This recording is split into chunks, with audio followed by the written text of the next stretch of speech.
Hi, this is Lindsay Russell from ALEC. I'm the Education Task Force Director. I would like to thank you for joining the Past, Present, and Future of the Common Core. This webinar is part of a series. Today we will be discussing the past in the form of a timeline. Jonathan Butcher from Goldwater Institute is the Education Task Force Private Sector Chairman, and I would like to turn the time over to him. Great. Thank you, Lindsay, very much, and thank you for everyone for joining us this afternoon. And thank you especially to the two gentlemen and experts who are with us today to talk about this issue and to go through the history of the Common Core.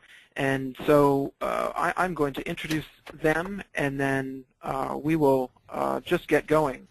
So first, it's my pleasure to introduce Michael Petrilli, who is an award-winning writer and president of the Thomas B. Fordham Institute.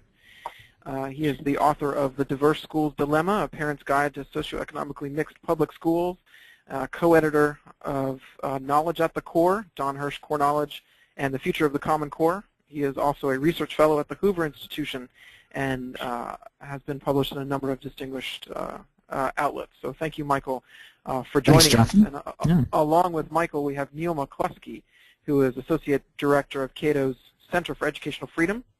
Prior to arriving at Cato, he served in the Army, taught high school English, and was a freelance reporter. He has been a policy analyst at the Center for Education Reform, and he is the author of Feds in the Classroom, How Big Government Corrupts, Cripples, and Compromises American Education. And he also has written in a number of significant places, just as Mike has. So in talking with Lindsay earlier this week about the way that these webinars are going to go, and going through what the goal really is to inform our audience, both online now with us, and as this will be recorded, people who will be accessing this once it is posted again. We're going to be talking about the past of the Common Core. How we got to this point, who was involved, and what that means for how we go forward. And that, of course, is what a future webinar will be covering next week. And it'll be an important part of the debate this year, certainly, and going forward. This is something that is affecting nearly every state, if not every state, in one way or another. So with all of that said, let's begin with Michael. And I don't know, Michael, if you and Neil have talked ahead of time about how you would like to split things up, but stop me if I get out of line here. But why don't we give you about 10 to 15 minutes, and then we will give Neil the same, and then we'll have some time for you both to interact with each other, and then we'll be taking questions from folks who have called in. So if I'm not out of line with that, let's go ahead. So, Michael, please. That sounds great. Thank you, Jonathan. Thanks for that great introduction, and thank you all for joining in or tuning in. Neil and I have given lots of different presentations on Common Core over the years and debated each other over the years, and are quite friendly about it. We're happy to have Neil interrupt me at any time. We're going to go through some of these slides to talk about the history of the Common Core, and Neil may want to make some comments as I go through this. So let's see. I'm not sure if I control. There we go. Somebody is controlling the PowerPoint for me. Thank you. All right. So I thought it was important to start by going way back about 20 years to say that Common Core, of course, is the latest iteration of standards-based reform. States have had standards in reading and math, as well as standardized tests, for about 20 years now, at least. In many states, it goes back even further. But this stemmed in some states, they did this on their own, and in some states, it's fair to say that this started with a federal law. In 1994, the Elementary and Secondary Education Act was reauthorized. At the time, that was called the Improving America Schools Act. Eventually, that became known as No Child Left Behind. Also, Goals 2000. And those laws basically said that states had to create standards, and they had to test students at least once in elementary school, once in middle, once in high school, there had to be some kind of rating system that went along with this to judge school performance based on those tests. So, this is the beginning of both standards-based reform in many states, as well as the federal role in doing this. The federal government paid for the development of the standards as well as the development of the tests. And throughout the 90s, states worked on building these standards, and many of you were involved in those efforts, I suspect, to put them in place. We can go ahead to the next slide. I think we might have skipped a few, but back in the 90s, there were there was a lot of efforts to put these standards in place, and at the Thomas B. Fordham Institute, where I'm president, we started reviewing these state standards. We thought, well, let's check in and see how the states are doing. And unfortunately, the news was pretty bleak, that the first, maybe not surprisingly, the first draft for many states were not all that strong. You could tell they were standards that had been written by committee that were trying to, they would either end up throwing everything in, including the kitchen sink, into these standards, and they'd be super long and unteachable, or it was clear that the people writing them, usually teachers who would get together with their grade level expertise, but if they got to a point where there was some disagreement, they just kind of got very vague with their language. And so as a result, in most states, the standards weren't terribly rigorous, but even more importantly, they just weren't very clear. If you picked them up as a parent or as a lawmaker or a taxpayer and tried to understand what students were expected to know and be able to do at the end of each year, you would have a hard time deciphering them. Now, there were a few states that started getting this right and that wrote very good standards, and we tried to highlight those and encourage other states to basically say, hey, why don't you look at what states like Indiana or Massachusetts or California are doing, copy and paste them even, because they are doing a good job here. All right, and again, Neil, whenever you want to jump in with any comments, feel free to. We move ahead to 2001.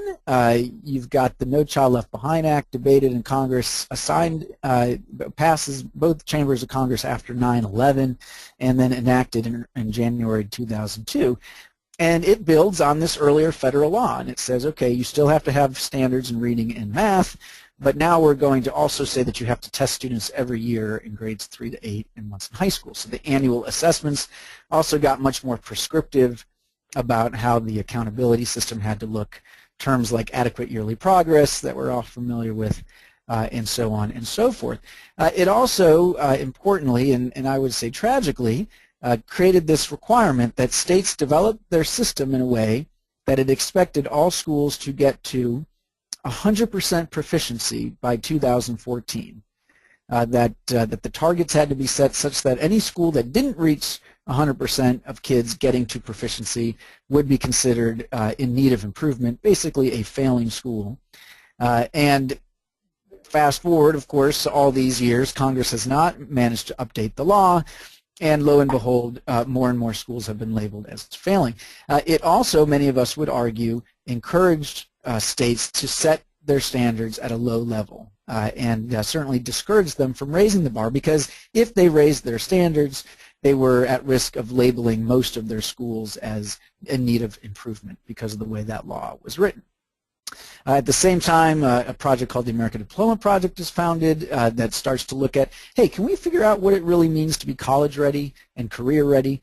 And they start doing their work, and they start to come to some agreement, talking to college professors, looking at the evidence that these levels of reading and math, at least, are pretty high, much higher than what most states are aiming for, and that they are pretty similar, that the same kind of skills you need in reading and math to get a decent paying job are the same that you need to take a credit-bearing course in college. All right, let's keep moving. All right, so again, No Child Left Behind passes. Okay, keep on moving.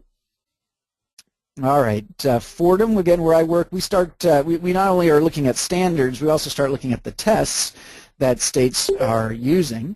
And what we find is that most states are setting the bar really, really low, that these tests are almost laughably easy to pass. There were some states we found where you could be at the 10th percentile nationally in reading or in math and still be considered proficient.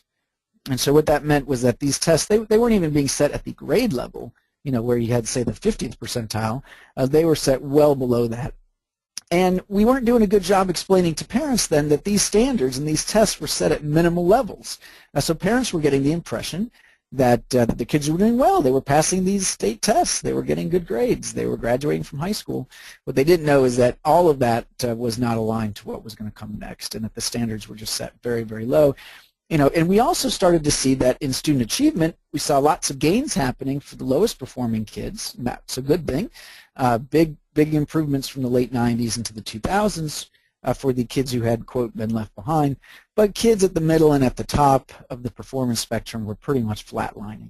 And that's not too surprising because the whole system was focused on getting the lowest performing kids over what was a very low bar in most states. So we, other groups, the Hunt Institute, and other organizations started making some noise about the sad state of state standards and tests, how they were set much too low. And the state superintendents, starting in 2007, started to have some conversations to say, hey, maybe if we work together, we can come up with standards that are higher, clearer, fewer, that are much stronger. Maybe we can provide political cover to one another to set the standards where they need to be, rather than what's easier to do politically. And those conversations start happening in 2007. All right, go on to the next slide. Next, in 2008, these three national groups, but with MGA and the CCSSO with roots in the states, released this report. You can go back and read it. That basically start to talk about the case for trying to set common standards and for trying to learn from some countries overseas about how to create high-performing systems. As Neil points out, rightfully so, they did contemplate in that report the notion that maybe the federal government could provide some kind of incentives, that if the high common standards were developed, maybe federal incentives could be used to encourage states to sign up. Neil, anything else to say about that? Well, I'm going to let you go ahead and finish, but that is an important point for that report. Yeah, all right. So we'll keep on moving. All right, so now we really get into the nitty-gritty of the Common Core. By 2009, the National Governors Association and the state superintendents are really getting down, rolling up their sleeves to get to work on developing the standards. They raise money, mostly from the Gates Foundation, to do the work. And they get this commitment from almost every state in the country to at least participate. The states weren't promising that at the end of the day they would actually choose to adopt these new standards, but they said, well, we're interested and we're willing to play a role, and we'll see how these come out. And so they started putting together feedback groups and writing groups, bringing in experts who knew how to write academic standards, to, in many cases, folks who had been involved with some of the better state standards in the past, and they started doing their work. Keep on moving. This went through several drafts. To be honest, the first draft came out. You can go back and look. Fordham did a review of that first draft, and we weren't very happy with it. We didn't think it was very good.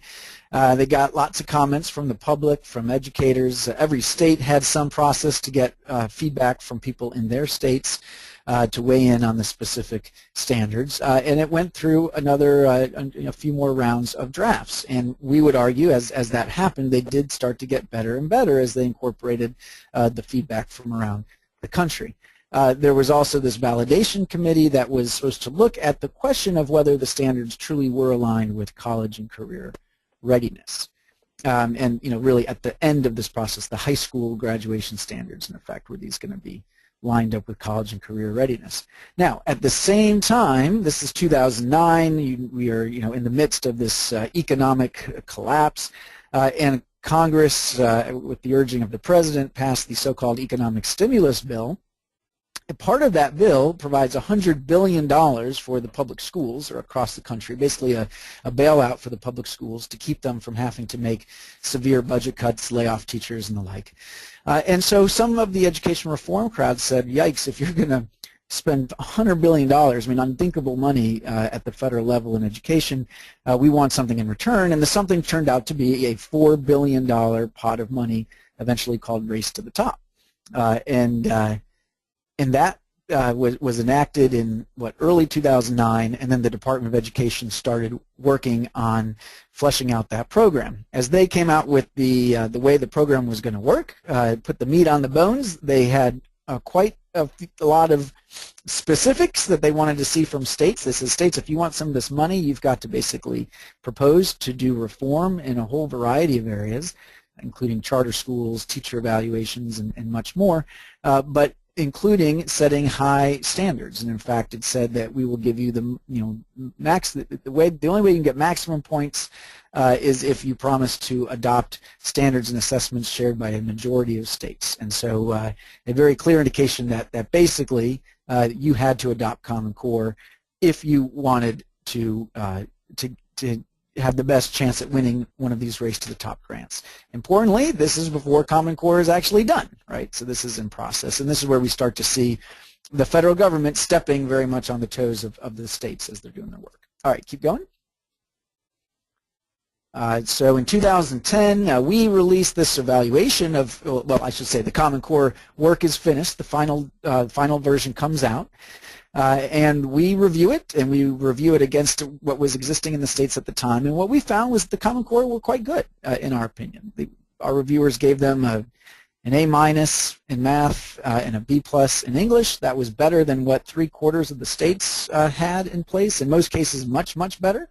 But there were a handful of states that we thought were pretty much on par with the Common Core. You can go back and look at that report and see how we saw it at the time, and in various ways we talked about the pros and cons of the Common Core versus the state standards that were then in place. I'm just looking at the slide here. Yeah, and so the final standards come out. We can go forward here too. And famously, the Race to the Top applications were due as well. And it's noted, and Neil is right to note this, that the Race to the Top applications were due June 1st, and the Common Core standards, the final version, came out June 2nd. So, though there were drafts floating around at the state level, they were not officially done at the time that states had to decide whether to commit to using them, at least in their application, to apply and Race to the Top. Meanwhile, the Secretary of Education decides to use $350 million of the Race to the Top money to fund these two consortia to start developing tests aligned to the Common Core, PARCC and Smarter Balanced, and so that work starts to be underway. Okay, next one. All right, so then it's up to the states to decide, are we actually going to adopt it? They may have said in their Race to the Top applications that they plan to, but they had to, in most states, go through a formal process to actually adopt these standards as their own standards in reading and math. In the vast majority of states, the state law or the constitutions were clear that that was a role for the state boards of education, that those were the bodies that traditionally had adopted standards in the past, and so the state boards held hearings and went through some kind of process and then took a vote to decide to adopt the Common Core. And in pretty short order, we quickly got up to, 44 states plus the District of Columbia agreeing to sign on to the Common Core. Next one. Next step in this process, we, again, with the federal role, the Department of Education starts to offer waivers from the No Child Left Behind Act. And they say that if you want one of these waivers, which allows you to change your accountability system, because the No Child Left Behind system was clearly not working at that point, you had to commit to adopting college and career-ready standards. They were careful, in that by this time there's starting to be some real pushback to the federal involvement in Common Core. They were careful to say it doesn't have to be the Common Core, and in fact a handful of states like Virginia got a waiver without the Common Core by showing that their own standards were set at the college and career-ready level. Still, many people saw this as another sign of the feds pushing states to stay in with the Common Core. By the way, I would, a little editorializing, say that many of us believe the conditions attached to those waivers are illegal, that the Secretary had no statutory authority to make those conditions. And in fact, the reauthorization bills of ESEA that are being floated on the Hill right now may have explicit language making clear that no, the Secretary may not condition waivers on anything like this, new mandates. All right, what else we got? Keep on moving here. And finally, 2014, so, basically bringing us up more or less to the current time that we've We were at 44 states. We now are at 43 states after Oklahoma has officially pulled back from the Common Core, went back to their own standards that were in place before. A handful of other states, I think South Carolina and Missouri and North Carolina, are going through a process right now to review the Common Core. Indiana, depends how you count it. Certainly the governor there, says that they have repealed the Common Core and replaced it with something else. Many of us look at the Indiana standards and think they look pretty similar to Common Core, but you can score that as you like. Bottom line is we still have most states are still moving forward with the Common Core. We've got about half the states right now looking to use one of those assessment consortia that the federal government funded back in 2010, and those consortia are getting ready to give the first tests linked to the Common Core this spring. So I think that brings us up to the present. Great. Thank you, Michael. Appreciate that very much. And let me turn it over to Neil. Well, I won't have as much to say as Mike. I figure I'd let him wear his voice out by going through the whole history. And I agree with what's in the history that was presented here. There are just a few things I wanted to put a slight bit of context on, just to sort of wrap this up so you can look at it as more than just a line of dates, but it's nothing particularly groundbreaking. The first thing then to note, of course, is that we started the timeline in 1994. So it's important to understand that the Common Core was dropped into a framework of education driven by the federal government that mandated standards and assessments.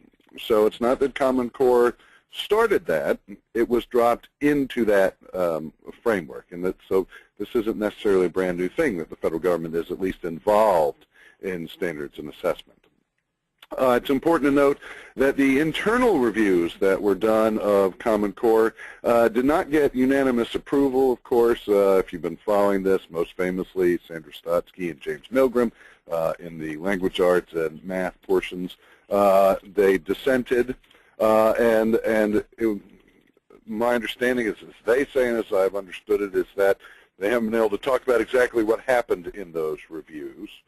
An important part about the state review processes, so it is true that states had to go through a process to adopt these things. What's concerning to many people is it was not a standard public process where the public was engaged, where the state would go through a development process for particular standards, where there would be public level debate. And this happened, of course, after many states promised to adopt Common Core in order to get that race to the top money. That's why it's important to know when the race to the top applications were required to go in. They were required to go in before the Common Core was actually published.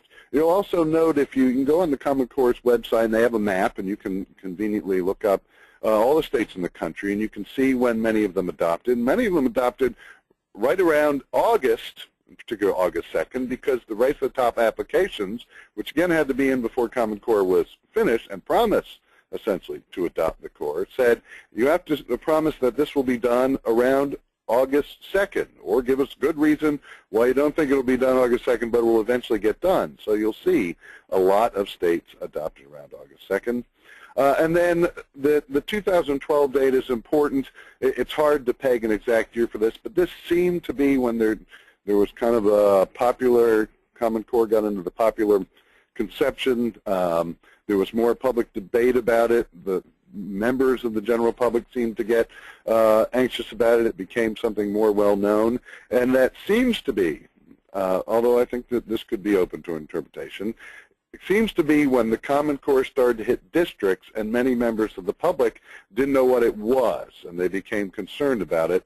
And part of it was also it was picked up by Michelle Malkin and Glenn Beck and others who had a big popular following and talked about it. Then Louis C.K. and comedians and things like that a little later started to make jokes about it. But part of the reason that it seems to have become an issue so long after states had to adopt it appears to be because most people weren't conscious of it until districts had to implement it. And that's all I've really got to add to the timeline, and Mike may have some disagreement with the things I just added, but otherwise I think the timeline pretty much gives you what you need to know. That's great. Thank you, Neil, and thank you, Mike. I'm going to take the moderator's prerogative here, and I'll ask the first question while I know that we may have some others from those who have called in.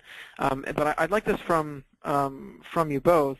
Tell me, and for the folks that are calling in, especially lawmakers who may be new after the most recent election, for their interest, what do you think led to how quickly the Common Core went from a conceptual idea talked about by groups as not in the 90s, but specifically these standards in the past decade, to something that became all over, across states.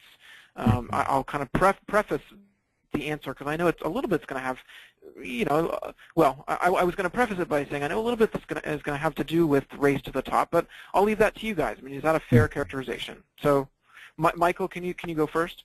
Sure, I'll go first. Let me say, definitely race to the top was a major factor. There's no doubt about it that we would not have gotten to so many states so quickly were it not for race to the top. And many of us will acknowledge now that that was a huge mistake, and we should have been, those of us that support the standards should have been screaming bloody murder when the federal government got involved in that way. Still, though, if you go back and look at things that we were writing, other people were writing and saying from, say, 2007 to 2010, we were pretty surprised that there was so much momentum around the standards even before the federal government got involved. In other words, there had always been this assumption that there was no way the states were going to come up with common standards, that it would be politically impossible. And so to see, starting in 2007, the state superintendents and the governors talking about this, out in the open and quite clearly, and saying, you know what, this is something we should try to do, was to us a surprise and also encouragement. And I think it came because there was just overwhelming evidence that the standards at the time, and particularly the tests, were all set at, almost all of them were set at such an incredibly low level. And that was, there was just a lot of effort to shame the governors and the state superintendents into saying, look, you are telling your taxpayers and your parents that 80–90% of your kids are proficient. And we have these other measures from the National Assessment of Educational Progress that says it's more like 20 or 30%. Right? And you were lying to people, basically. And I think that stuck. I think that the policymakers really saw that there was a legitimate problem here that had to be addressed. It was certainly caused in part by the No Child Left Behind Act, but that the state's officials really wanted to do something about it. They had also had some success working together on what seemed like at the time a very wonky issue, which was, could the states come to agreement on how to measure the high school graduation rate in a standard way? Because at the time different states were measuring it differently. But you had governors come out and say, look, we should have a level playing field. We're all trying to compete for businesses and get businesses to locate in our states. It's not fair if some other state can claim this 90% graduation rate, and we're saying that ours is 70%. It's only because we're measuring it differently. So they came together around a common way to do that. And again, that gave some momentum, built some confidence for them to say, hey, maybe we can actually do this and come up with a product that is pretty good. We're just talking about reading and math. Maybe we can come up with some common standards in those two basic subjects. Great. And so the question was, it moved fast. Why? Neil? Yeah, well, the reason it moved as fast as it did, I think, is undoubtedly race to the top. I mean, if you look again at those dates when most states adopted it, it was all very closely connected to the deadlines that were set in race to the top. That does not mean that some states, maybe many states, may have adopted it if there was no federal coercion involved. The fact is, we don't know what they would have done. But the rate at which states adopted this was, I think the evidence is overwhelming. It's directly connected to federal coercion through race to the top, or at least, maybe you don't like the term coercion, incentives to adopt this. And I think that what we would have seen absent that sort of federal impetus behind it would have been a very long state by state, or each state on its own, having debates about whether they, first of all, somebody introducing Common Core to states, then states having debates about whether or not they want Common Core, whether they want their own standards, whether they want parts of Common Core and parts of their own standards. But you would have seen a process like we normally see in something like education that is constitutionally part of the state's authority, not part of the federal government, and that is you would have had real debate about the standards. And you would have probably had a debate about, well, do we want common standards? Do we want to have something that is the same for every state? And some states might have said yes, that would be beneficial. Other states would have said no. Ultimately, I don't see any way, and in fact, this was what was predicted by most of the people I knew who, or had heard, who wanted national standards before Race to the Top, was that this would be something that would take a long time. So I think that the speed is unquestionably connected to federal involvement. Let me ask another, because this is gonna and it's gonna get just a little bit into the present, but I won't get too much into it. Let's save that for the next one. But let me ask about, considering the FAST movement and considering all that we talked about that was leading up to where we are today with the standards, should states today, right now, should states be prepared and already implementing the standards in the tests in accordance with what is now back to ESEA and the parts of No Child Left Behind that still apply in terms of AYP and student proficiency and state testing rules and things like that? Should states right now be prepared to make the Common Core a part of their system, or should we still be in a growing phase where we are massaging the Common Core into what states are doing? Michael? I guess I'm a little confused about what you're asking, but let me say this. You know, we are now almost 5 years past the point when states adopted the Common Core.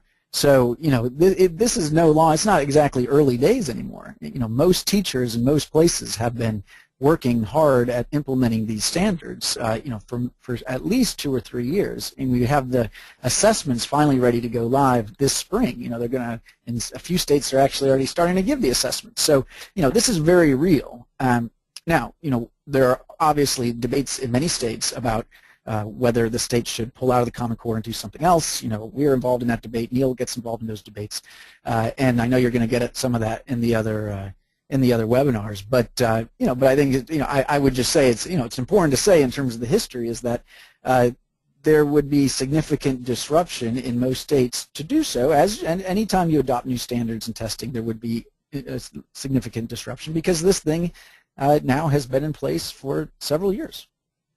Well, and I can be more specific. So there's an article in the Arizona Republic right now that says that Arizona is going to suspend A through F grading of its public schools potentially for 2 years while they implement the test.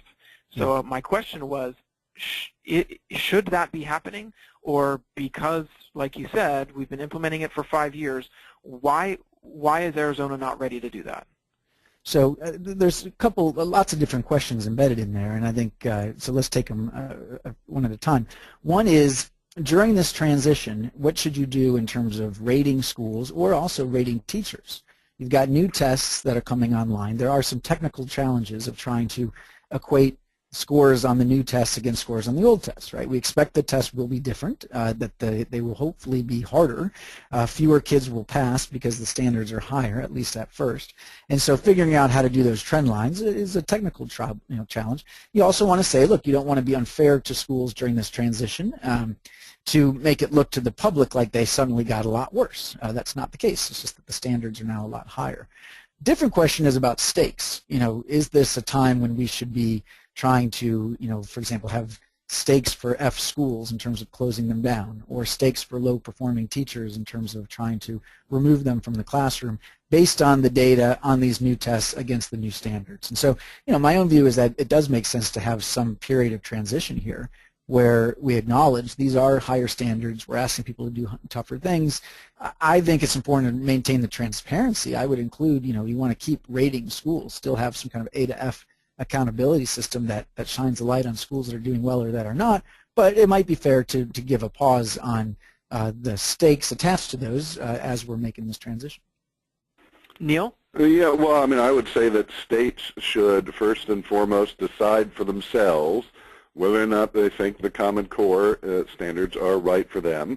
Importantly, they should decide which tests are best for them, and I think this is where you see a lot of states that aren't outright going to drop the core, where they are trying to find some less disruptive wiggle room. They're saying, well, let's use different tests than PARCC or SBAC.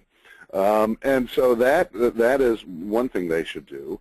Unfortunately, some of this about how you grade schools or how you grade teachers, some of this would require changing the federal law for whether or not there are consequences for your federal money that's involved. So the good news on the standards themselves are the race to the top money is basically gone if you were a state that got it. So, and most states didn't get it. So in that regard, you're not locked in that you would lose money in most cases if you drop the Common Core.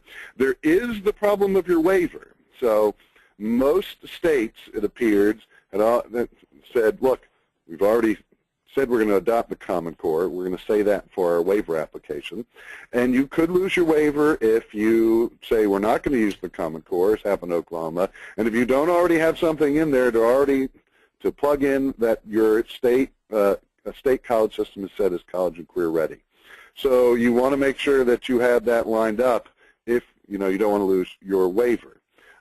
There's a great question about whether or not A through F grading policies and things like that are good ways to run an education system that really I don't think are connected to the Common Core, although of course they are influenced or impacted by the fact you're transitioning to a new set of standards.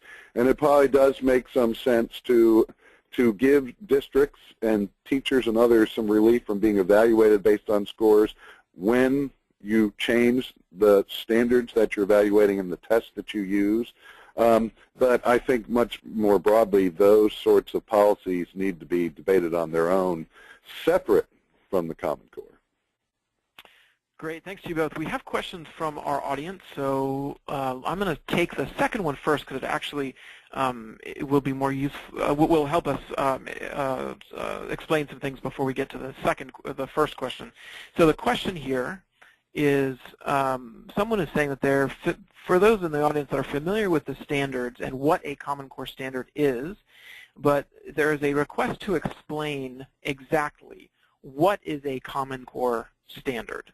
So Michael and then Neil, if you could answer that, please.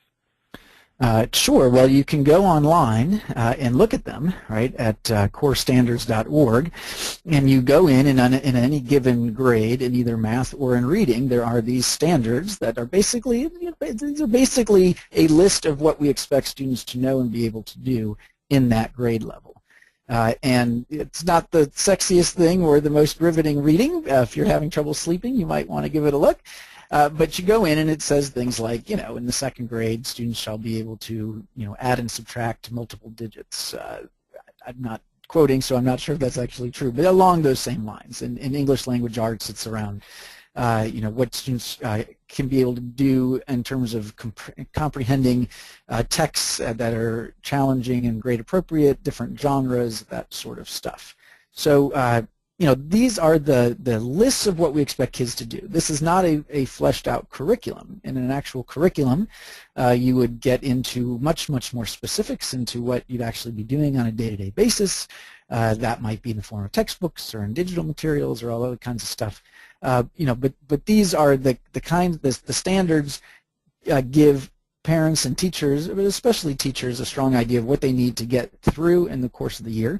And then the idea is that they are then used for the design of the assessments to say, okay, now we're going to test whether kids are actually learning these standards, meeting these standards in a given grade. Neil? Yeah, I would say that it's important, of course, like Mike said, the best way to know what's in the Common Core is to read the Common Core. And so go on the Common Core's website and you can download all that. But as I think Mike suggested, it's not going to be the most fun you've ever had. And if you really read them all through, it's going to take you more than 30 minutes or something like that. And that's an important point. These are often portrayed as just standards that aren't curriculum.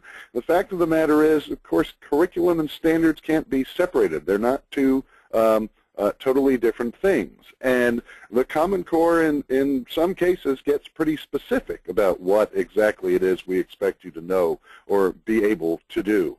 And so this is not just a few aspirational things.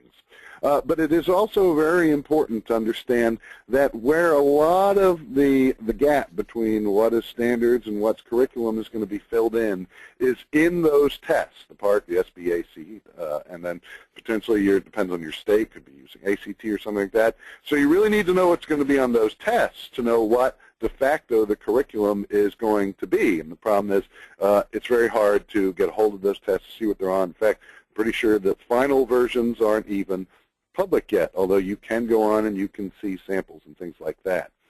And so really I think what's not talked about enough, but is where the rubber meets the road on these things, is going to be on those tests. Great, thank you both. We have time for one more question, and there's going to be information on your screen for those of you looking at your GoToMeeting viewer there about the next webinar coming up on Friday. But while they're pulling that up, the final question that we have is from someone in the audience: is it problematic to develop more demanding standards than the current Common Core? So, Michael. Yeah. Well, this is a great question. I think it gets us a little beyond today's topic. I think it is certainly possible to develop standards that are higher than the Common Core.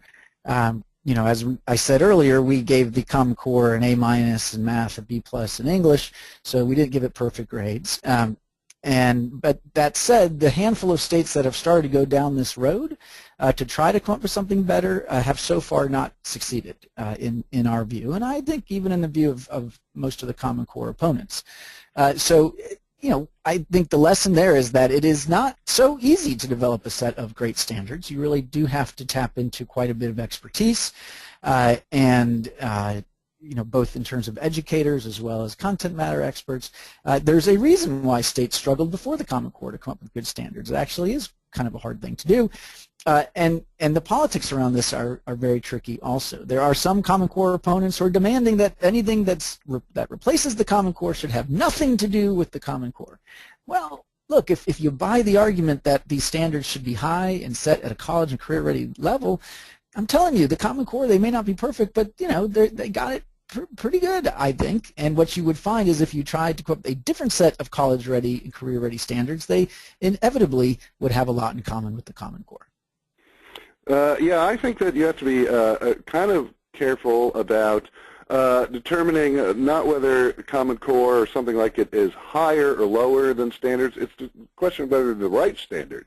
So we usually hear people say that the Common Core is higher than currently existing standards, but to some degree it could just be different. So it's a different focus to say, well, people, students should be able to work more conceptually through word problems in math than to do, run through the multiplication tables quickly.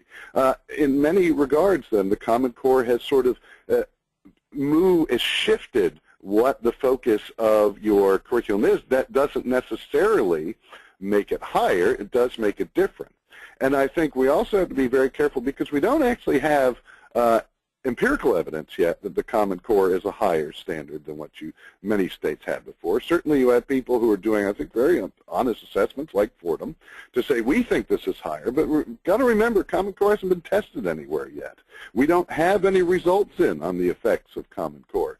So we don't actually know that it's going to be higher, or at least produce better results. So we should be a little careful when we say higher and understand we may just be talking about a different focus, not necessarily something that's higher or worse. And more importantly than any of that is to say, well, what makes sense for my state? Where are the kids in my state now? Where do they need to go? And of course, I would be remiss if I didn't say that it doesn't ultimately, there's not evidence really that having one set standard leads to better outcomes no matter what. Ultimately, you need to go to a system of schools where money is attached to, or a system of education where money is attached to kids.